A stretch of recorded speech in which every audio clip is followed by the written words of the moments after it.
afraid of speaking as an English learner. It's right. So it's very common for Indonesians as English learners. Of course, they always afraid to speak English because like in the grammar, actually in the grammar seems like what I feel.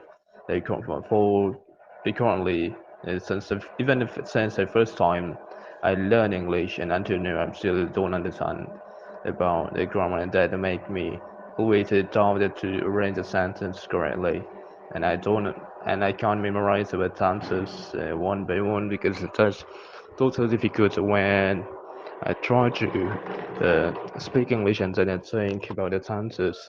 That make me freeze and stuck, and that make me feel brainless. But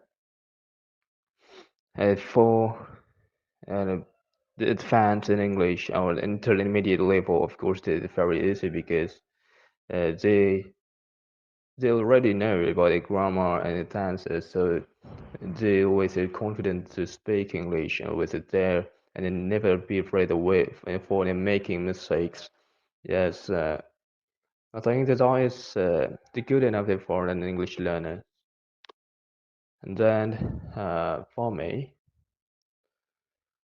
yes, I'm not the confident to speak English.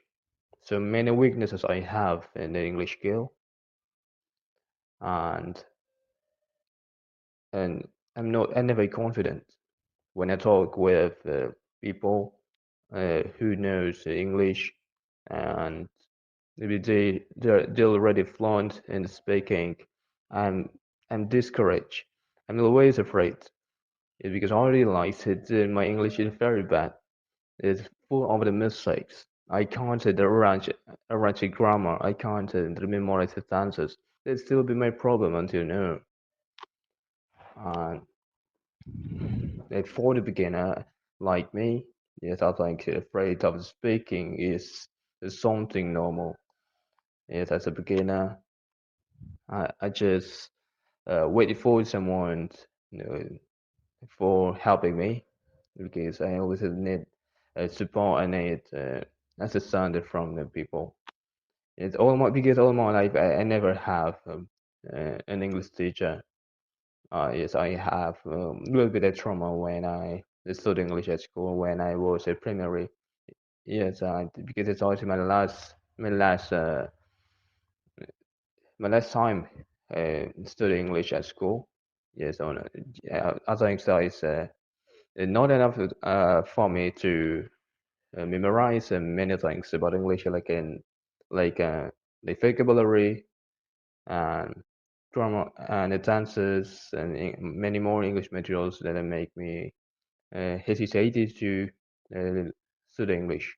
Yes, I had to stop. I had to stop studying English about uh, 5 years because I gave up. I gave up learning English.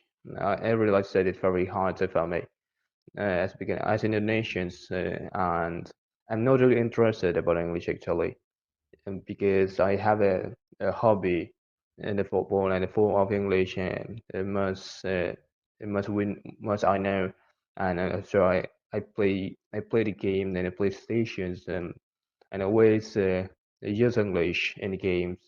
Well, and I feel uh, try to figure out about the meaning and figure out what uh, yeah, figure out about games, about it football, and then unconsciously I learned